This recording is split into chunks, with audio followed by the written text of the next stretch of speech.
Want to achieve network marketing success? Then you're in the right company. Hello, and welcome to Leave Nothing to Chance, hosted by networking marketing giant John Solleder. Learn everything you need to know about the network marketing space from somebody who's actually done it. Join us every week for front row seats as we feature some of the finest and most successful personalities in network marketing. Leave nothing to chance. Join us now. Well, my friends, a repeat guest on the Leaving Nothing to Chance podcast, Mr. Joe Garcia from beautiful Toronto, Canada. Joe, how are you? I am flourishing, John. Absolutely flourishing. I love that word, Joe. Talk about flourishing for a minute. How are you flourishing today? Well, I'm always planting great seeds, and my flowers are always harvesting every single day. And, you know, that is a perfect segue into my first question for you, because one of the things I admire so much about you and your distributorship and how you've built it is the amazing consistency that you have in the business, no matter what the season is, no matter what the circumstance is, whether it was the COVID period, which hopefully is behind us all, whether it's economic upturns, downturns, inflation, you know, everything else that's going on in today's economy. You always stay the course. Talk about that and how you do that. You know, it's really was a philosophy change, John. Not as much as a change, but in my teenage years, while I was playing a high level of soccer and hockey, I think it was the age of 15, I had a great soccer coach who talked about simple disciplines. So he saw that I was the most talented player on the team, that I had the potential of getting a major scholarship. So he kind of put me under his wing. And up until that point in my career back then, it was all about talent. And he said, Joe, you have to be a lot more disciplined in some of your skill sets, but discipline in what you eat and discipline on your mindset. And, you know, at the age of 15, I just kind of ignored him for a little while, but he kept on with me every practice. And he'd given me some homework every single day in order for me to accomplish some of the activity goals that I had. And sure enough, over a period of a year, I saw major results and in so many areas. And those simple disciplines, you know, typically back then, you would work out very little in the off season. You know, I played hockey still, but for any kind of athlete, you know, you'd wait till, you know, a month before and you start to really work out. And he was one of the pioneers in talking about being in shape all year round. That way you don't, and build the momentum where you're always at that level where you just take another step and now you're a top 1%er. So consistency was really drilled into me, thankfully, at that time, you know, and the biggest challenge that I had at that time was learning how to be consistent with my emotions. And most people struggle in that area because it's not something that we're taught to do. And as an entrepreneur, John, as you know, handling your emotions, not get too high, not get too down, it takes work in developing that emotional IQ. So, Joe, along those lines, are there people that you look at, whether they're athletes, whether they're coaches, whether they're entrepreneurs, whether they're, I don't know, you know, whoever that you look at that you admire that is kind of the picture of that, where they don't get too up or too down, and they know how to manage both themselves and their teams in whatever their respective careers? You know, I got started in the industry in 93, and no, I can't really remember, even back then, someone that I wanted to emulate in that area. It was just something I recognized because I was married in my early 20s, became a father by the time I was 24, you know, so I had to mature very quickly.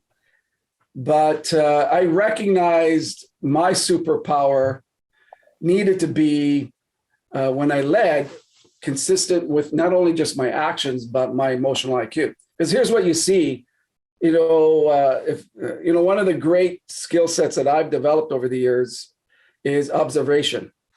So when you go on social media, you see lots of people get really excited and share with the world that they are number one in their company, or they go ahead and they're exploding in the last 90 days, or I've had my biggest month ever, and you see a period of time where they're constantly sharing the accolades, but then you hear nothing from them along that side. And you know full well what's happened, because it's not possible to stay in momentum long-term.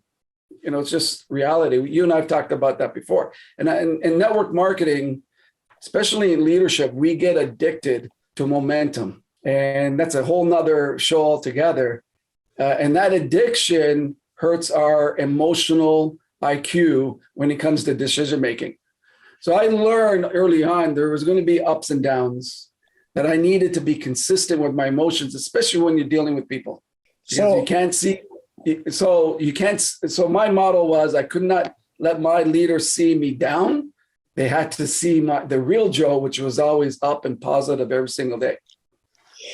Joe, I read a book a number of years ago by Art Williams, and it was called All You Can Do Is All You Can Do, but All You Can Do Is Enough. And it's somewhere behind me on these bookshelves that nobody can see, because I got the backdrop of the show, but it's there somewhere. I haven't read it in years. I'm going to take it out and read it this weekend. I'm actually flying to Monterrey, Mexico tomorrow, so I'm going to take it on the plane. But one of the points he made there was what you just illustrated, which was a leader feels pain like any other human being. And disappointment, right? Somebody doesn't show up for the meeting. Somebody doesn't show up nowadays for the Zoom call. Somebody doesn't show up for the event. They don't show up for the convention, et cetera, et cetera, et cetera. Well, you're no different than your distributor who's got, 50 guys on his team, even though you've got 1 million guys on your team, right? You feel the same thing, like, wow, I wish so-and-so had been here.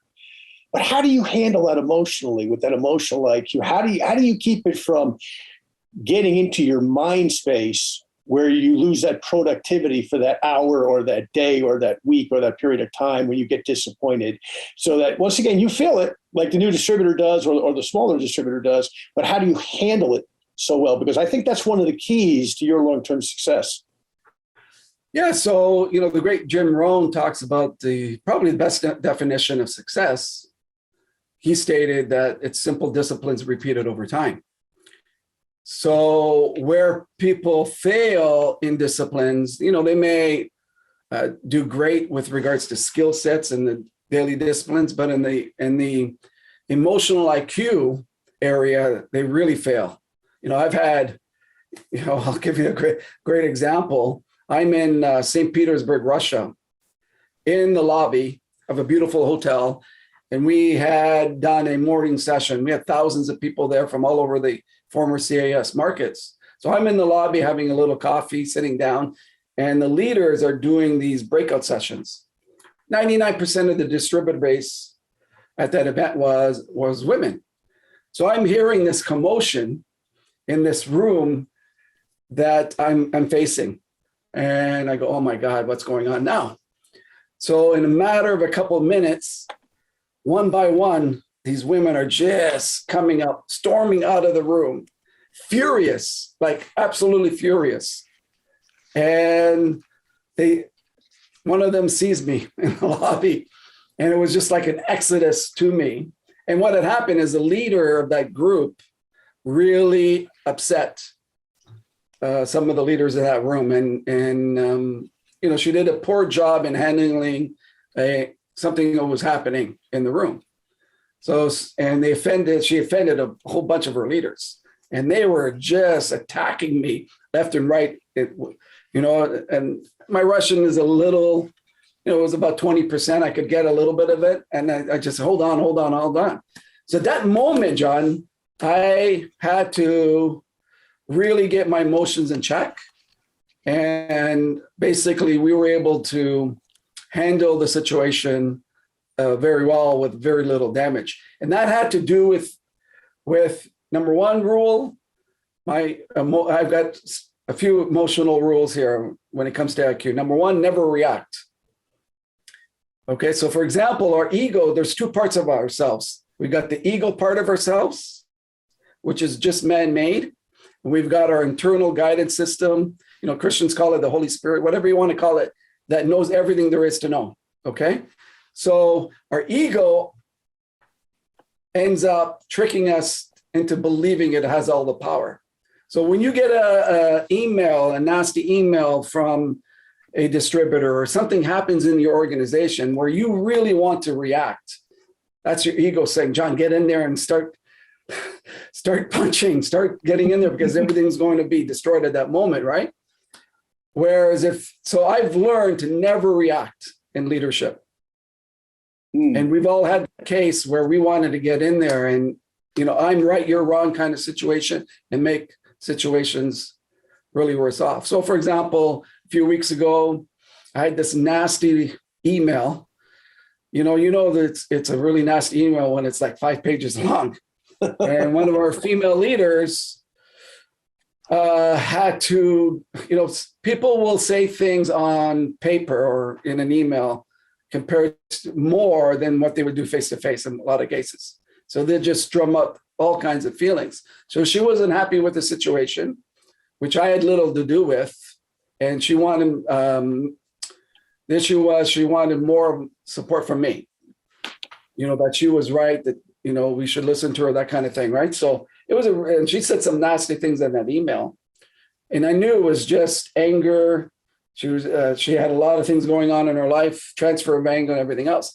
So it was easy for me as a leader to go in there and just give it to her, tell her like it is. But I waited 48 hours because she drummed up some emotions and I didn't want to say the wrong thing. So I waited 48 hours. So in leadership, it's so important to not react. So that's rule number 1. Okay. Number 2, when there is conflict and emotions are high, okay, it's always best to leave the situation for a week. You can never get an answer or find a solution when emotions are high. And, I've seen organizations topple literally overnight, because of these leaders reacting when not doing the right thing. So, because what happens is after 48 hours, your mind is clear, the emotions have left you. Now you can think properly. What do I need to do next on a leadership level? So I've extended that to family situations, particular relationship with my wife.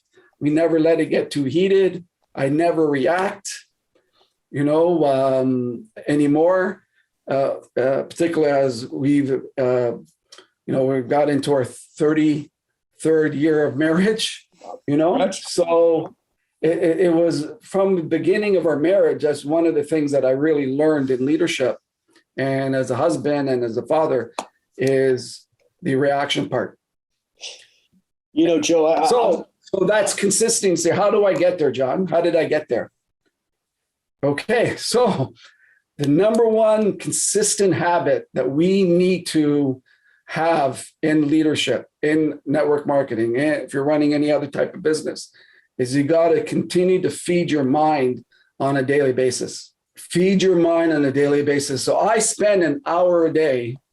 I've done it for now 29 years straight. An hour a day feeding my mind with prosperity, abundance, and hope and love. So I'm consistently doing that on a daily basis. It's been a habit that I don't even think about anymore. It's just something I do. I'll pick up a book. I'll go on a podcast. I'm always listening to past podcasts now. I've learned to listen to podcasts at 1.5 speed. So now our show becomes, 25 minutes. Mm-hmm. So I'm able to do more than one podcast. So that's a consistent habit that really has helped my emotional IQ incredibly. Joe, I want to just add one thing to that, because years ago, I was asked by a company to be part of a CEO search.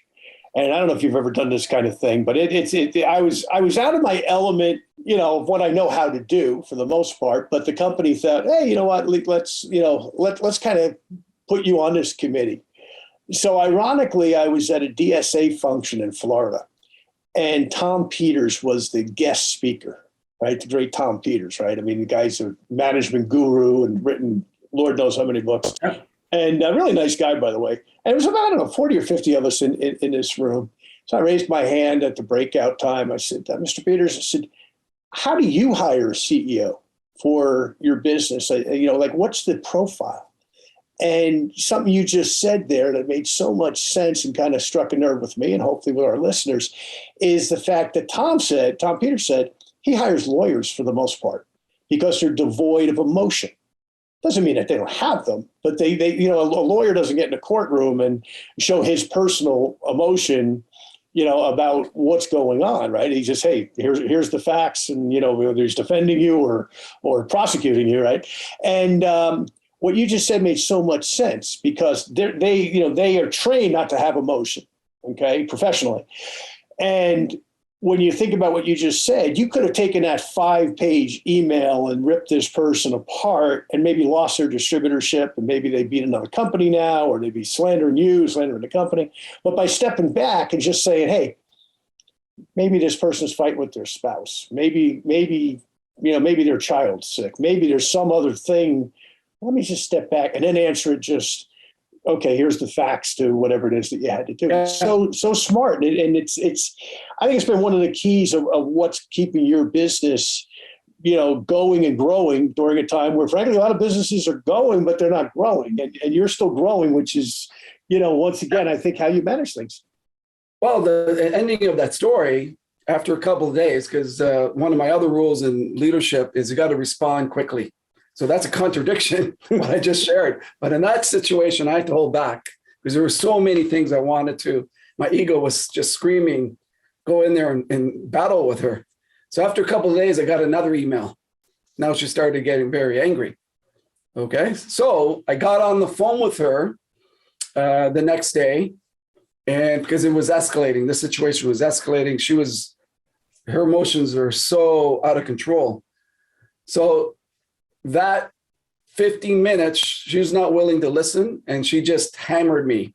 It was just another. And I said, look, this is not a good time now. I'm here to talk to you about a solution. You're so angry. I need you to wait 24, 48 hours, 72 hours, no matter how long it takes.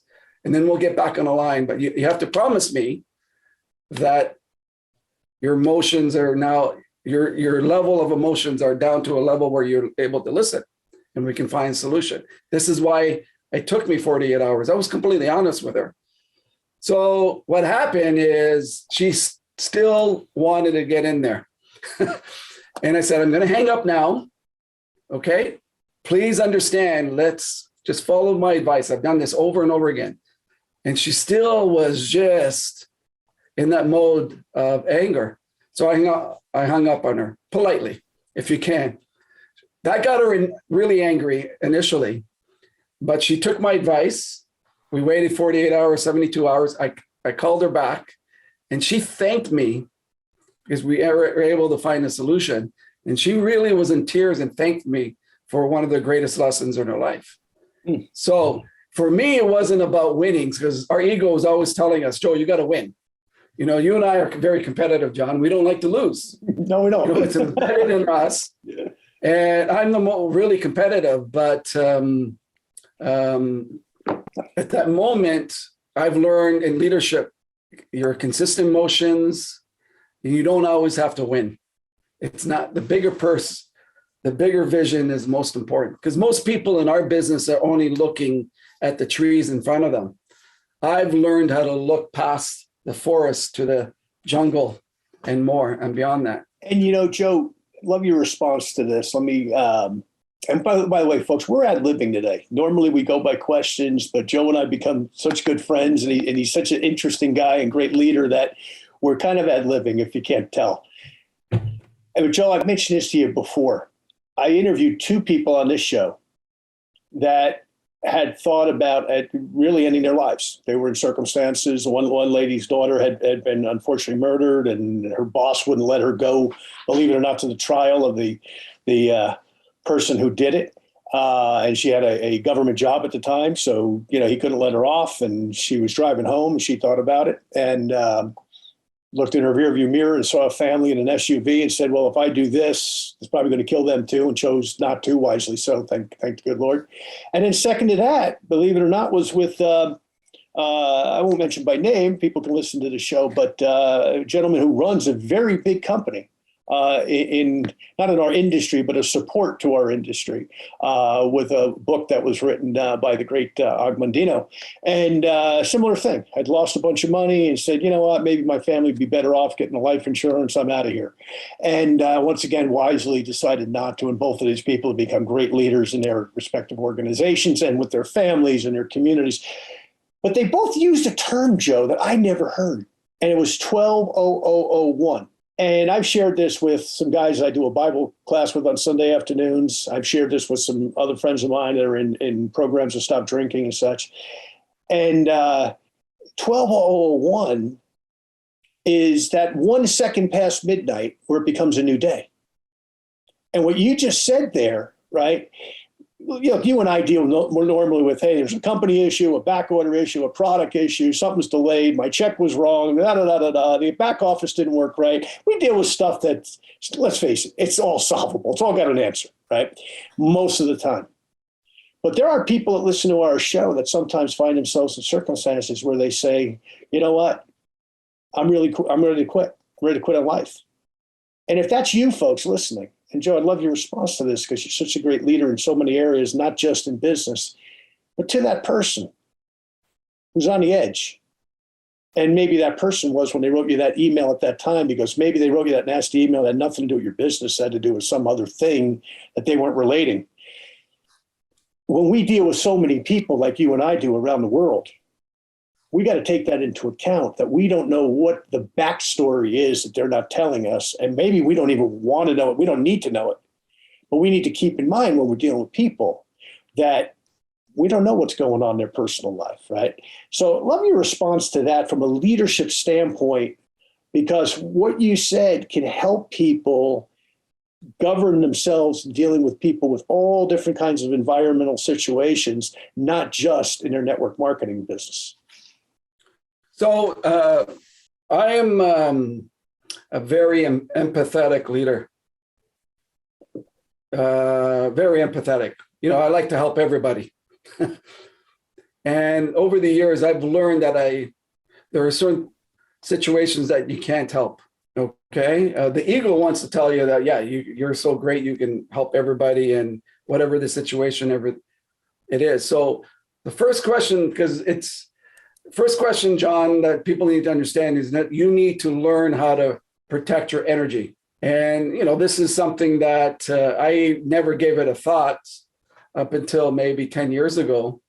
But if you're on stage or you're helping thousands of distributors and you get all this stuff coming towards you and people want a part of you, so you have to learn how to protect your energy from negativity, from the vampires out there that just suck the life out of you. Okay, so that's one area that I've learned how to do it and what to do. Within that, so what I do is I have a question I ask myself: what does this have to do with building more leadership?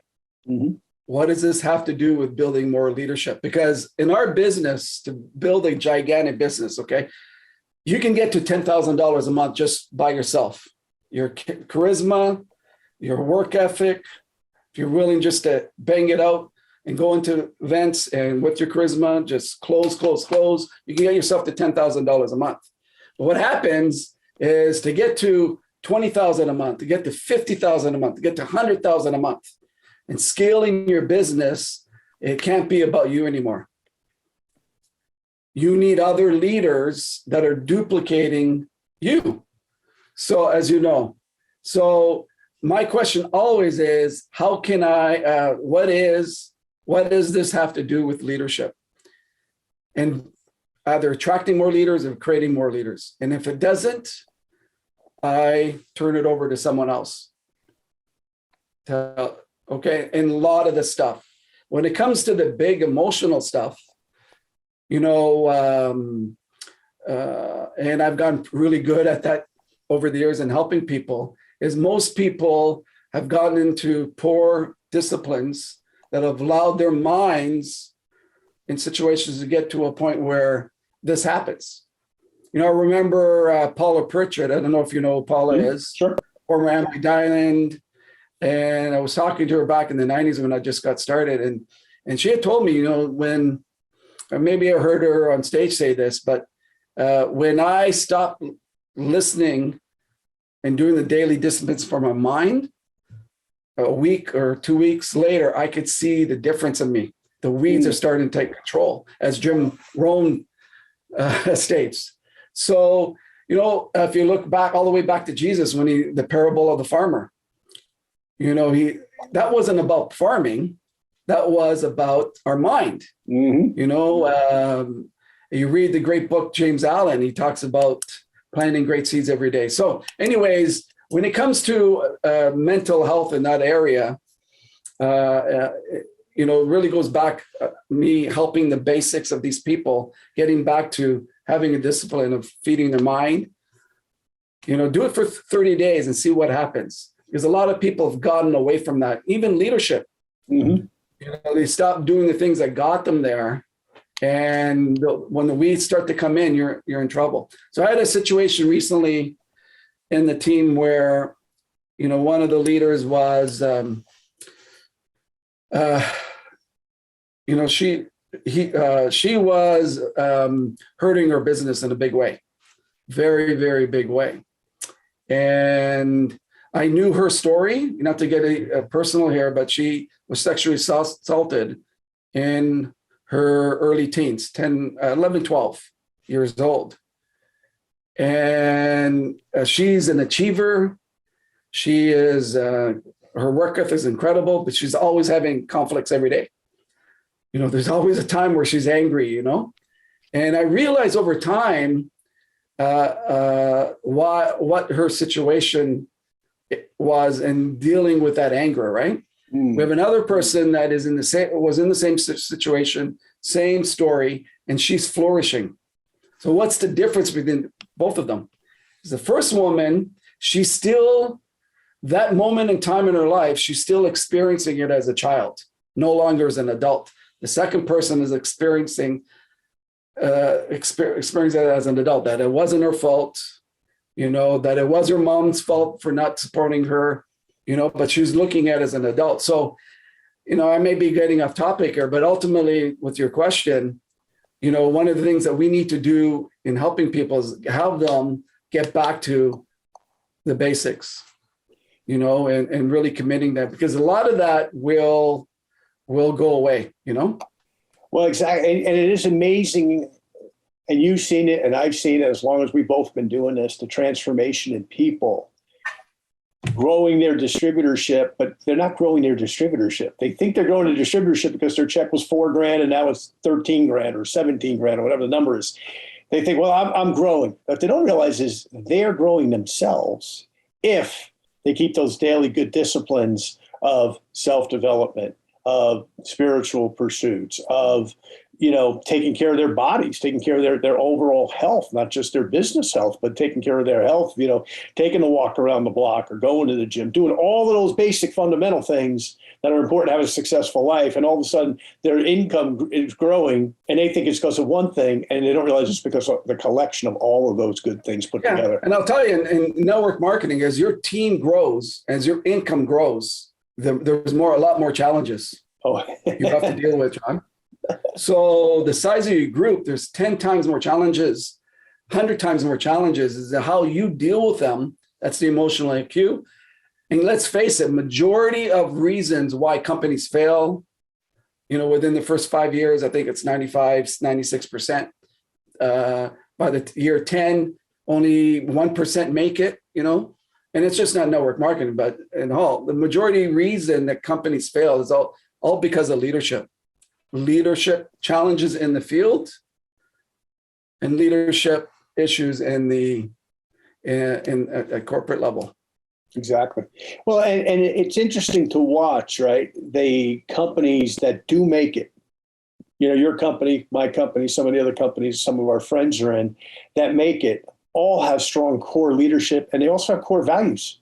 They have a value system within the company. If you walked in, you or I as strangers into any of our friends' companies, the value system is consistent with our companies of, self-development, et cetera, et cetera, et cetera, and generally an empathy for people between the field and the corporation. So let me ask you this, Joe. We have, it's been an interesting few years. Since the first time we even did an interview together, it's been an interesting time, to say the least, right? But as we go back the last now 3-4 years, right? COVID being a thing that launched so many things. And of course, now we're going through an economic situation around the world.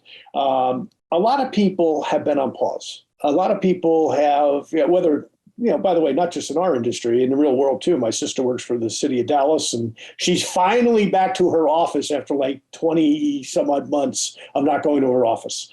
They're finally going to the office. And even at that, I think it's 2 or 3 days a week. Anyway, point being, a lot of people have been on pause. And how do they hit reset where they say, hey, I want to get my check back to where it was at this time or that time in the past if their check has dipped? Or maybe their check has been nice and stable, but now they say, hey, it's time. We have millions of people around the world looking for that plan B or that side gig or that side hustle or whatever you want to refer to it as, right? A lot of people looking, and now they want to get back into action, but they've been sitting around a long time. How do they get off the couch and back on the field? Okay, so let's talk about consistency and why it's so important. Okay, so we've been taught in our industry, John, that we've got to pay the price for success. I never bought into that as a belief. So the second thing is the addiction to momentum. When people are ranking, new people are coming into the company in droves, great things are happening, everything seems really great. There's going to be a period that it's not that way.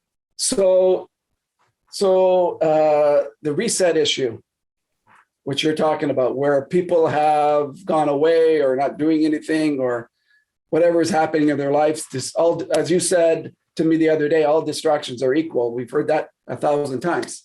So consistency is critical to developing any kind of momentum in life.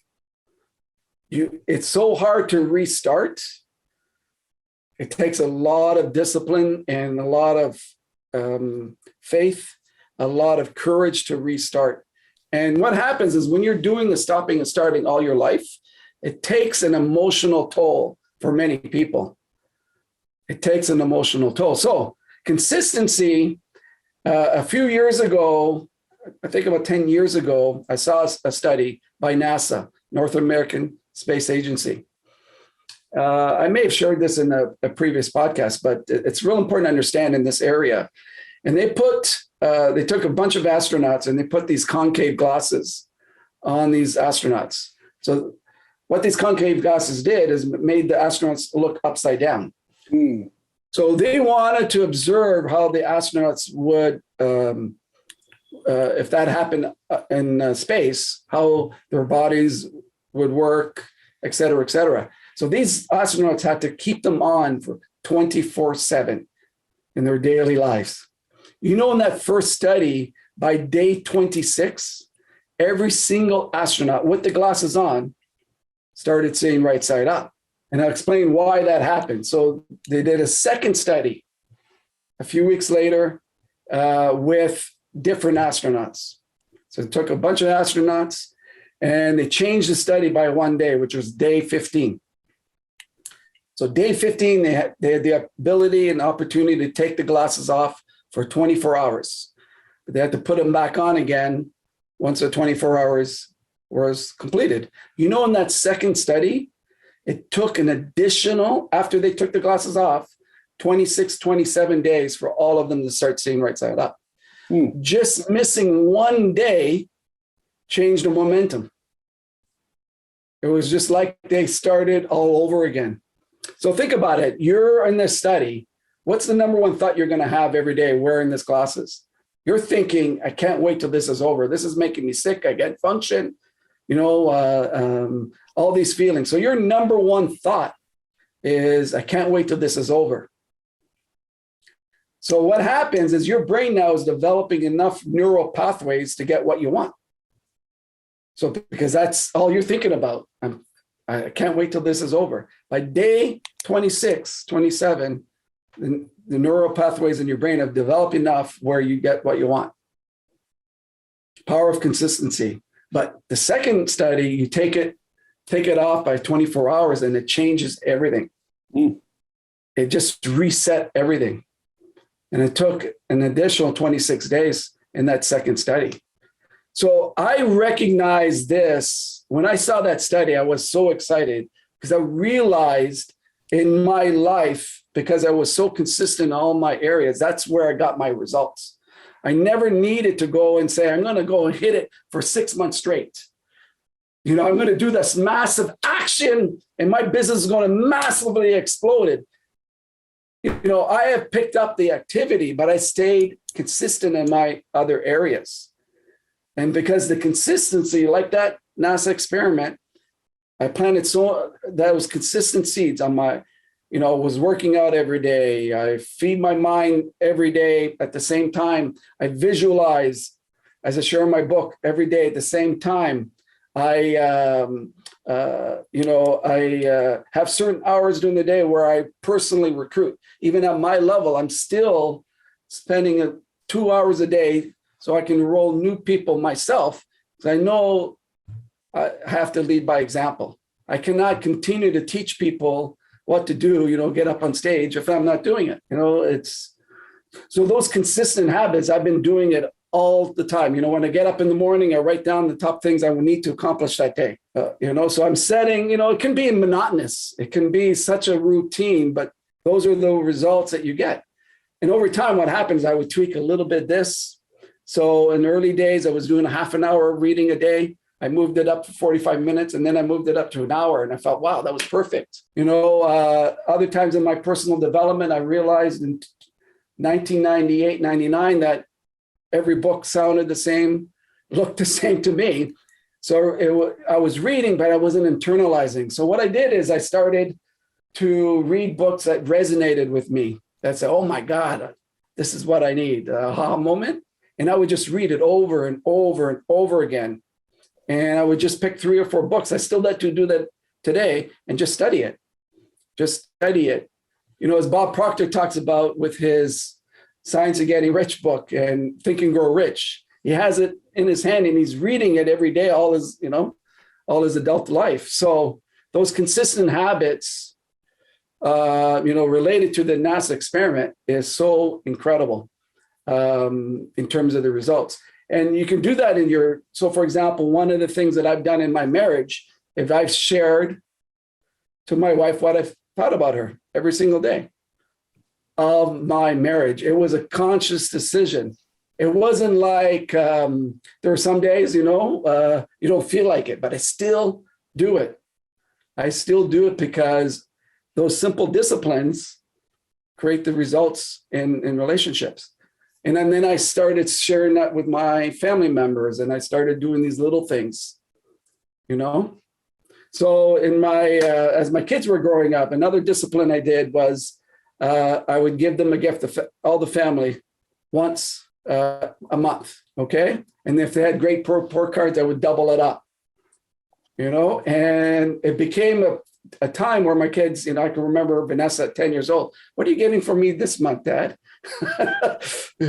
Well, if you do these disciplines, I'm going to continue. Another thing that I did is I would give them $20 to read a book, and I started doing that when they became teenagers, And another thing I've done globally that's been consistent in my spiritual part of my life is when I see a kid, I'm always giving them cash. A kid comes to one of my events, I'll circle around them, talk to them, and I'll find a $20 US and give it to them. So that I've been doing that for years. Now we got a cool story regarding that.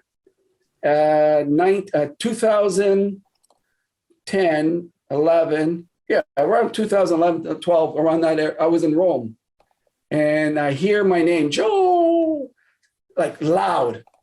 In the airport. So I'm doing a connection. I turn around and I see this beautiful young lady just running towards me. And I'm thinking, okay, who is this person?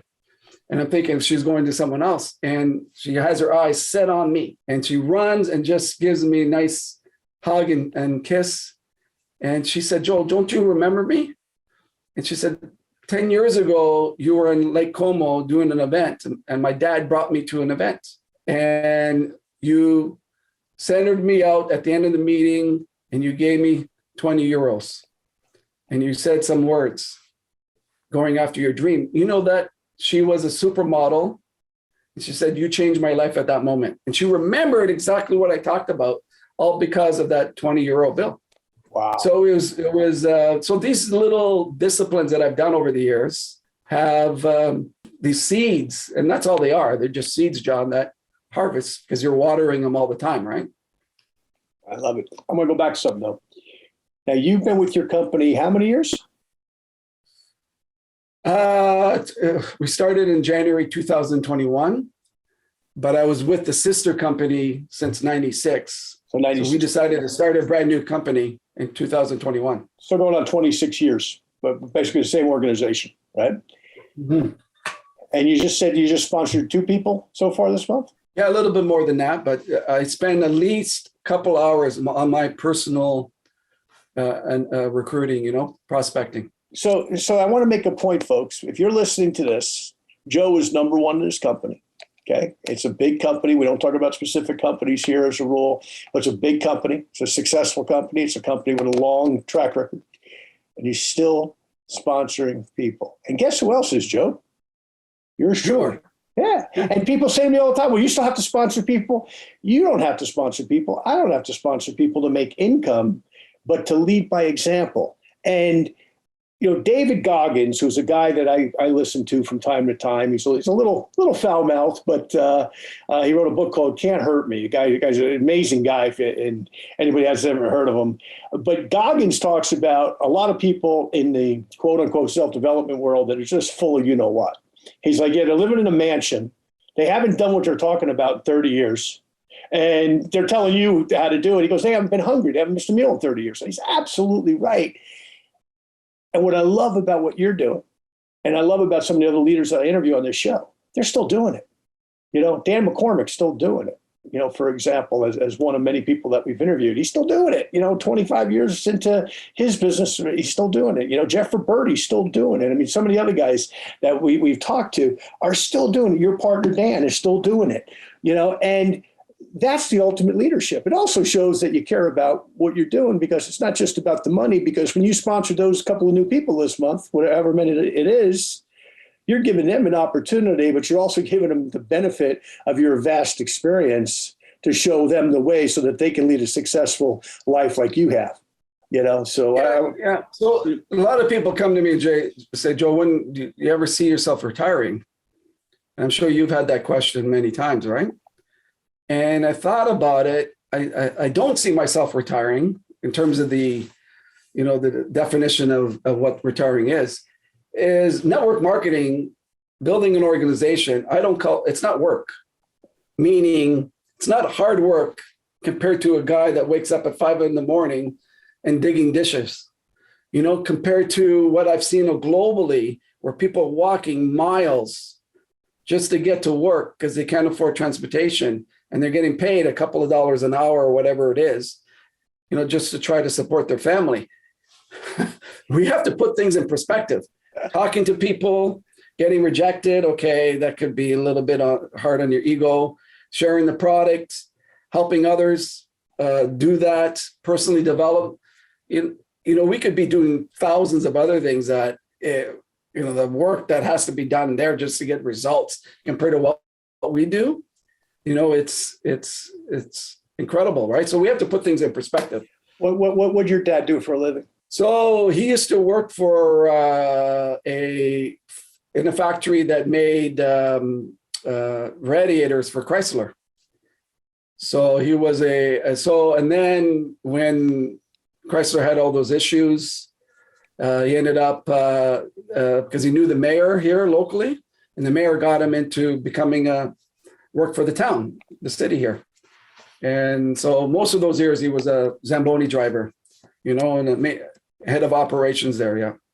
So you think of that. My dad was an electrician, and both our dads knew what it was like to show up at a certain time if they wanted to get paid. Yeah.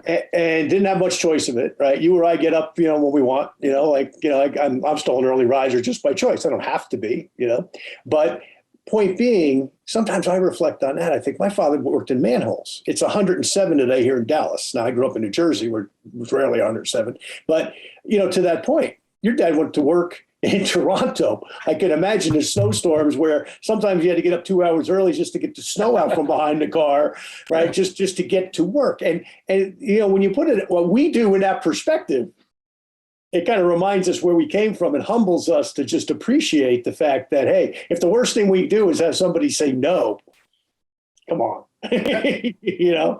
basis of question. So Joe, wrapping up here, I want to, go ahead. Yeah. So what I wanted to, as we end here, you and I can go on for tens of hours here. I know we're almost an hour in.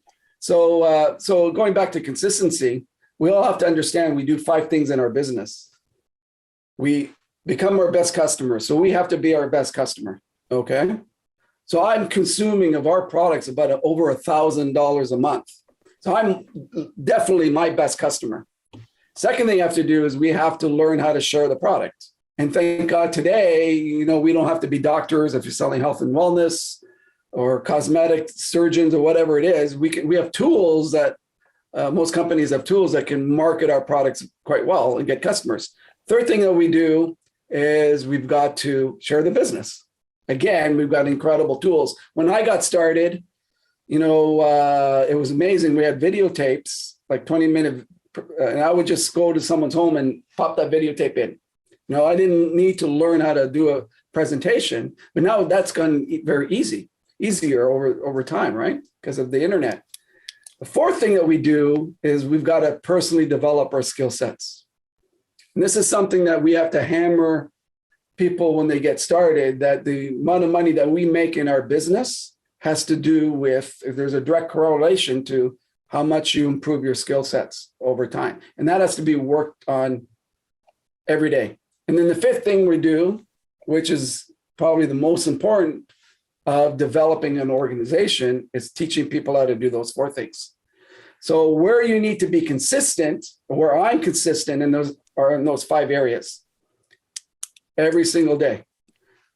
So just imagine, John, if everybody in our organization just talked to one person a day,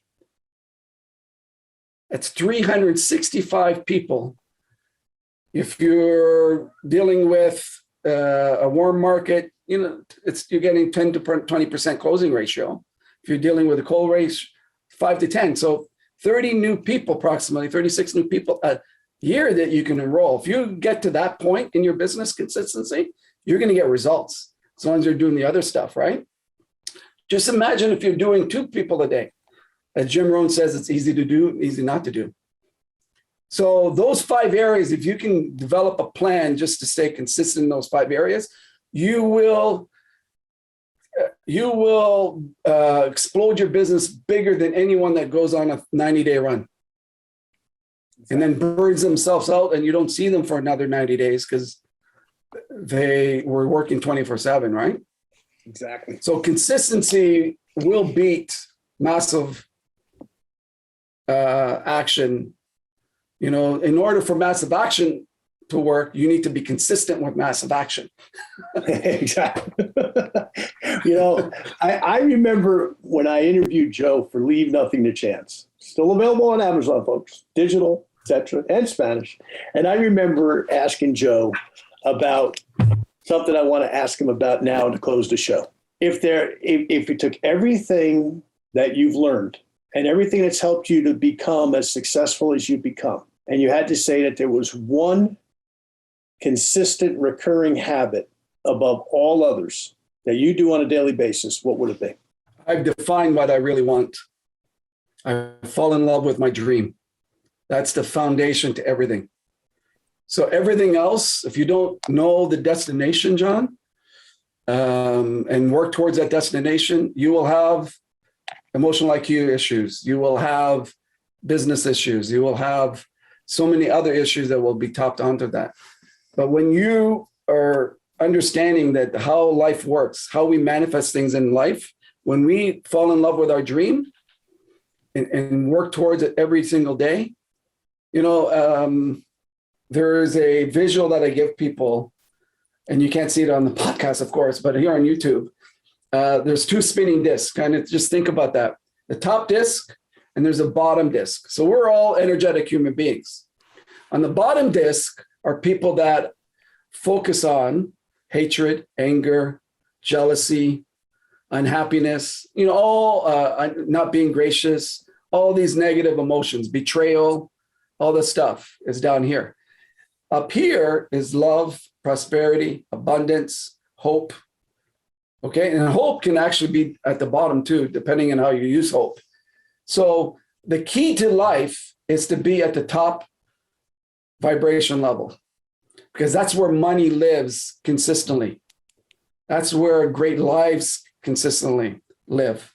So, but if you don't have a dream, you're living your life by default. So what ends up happening is all your fears, all the stuff that you've been programmed into will take you to the bottom disc. And some of us go up here by chance because of whatever is happening in their day.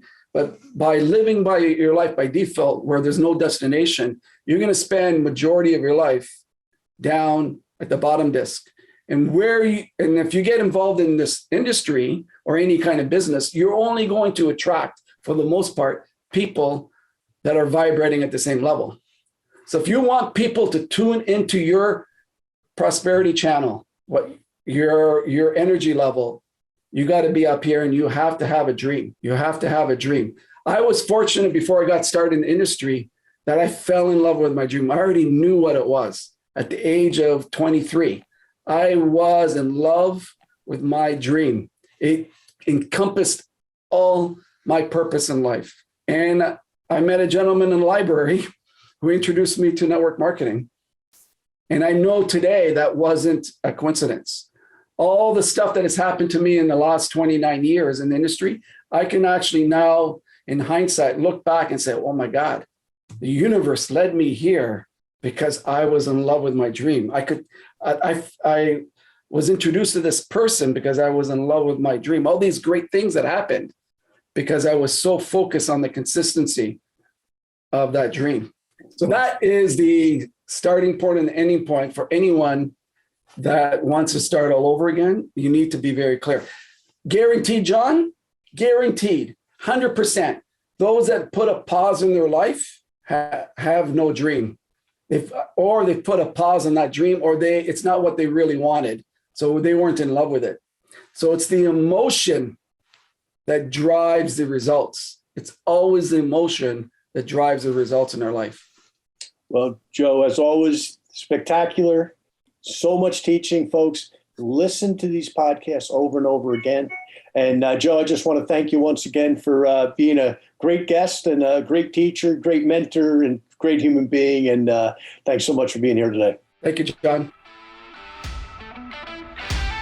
Thank you for listening to this week's episode of Leave Nothing to Chance. If you want to know more about what it takes to succeed in the network marketing space, join us again next week for another amazing episode. For additional resources and to connect with John Solleder, visit leavingnothingtochance.com. Don't forget to leave a review, and we'll see you next time.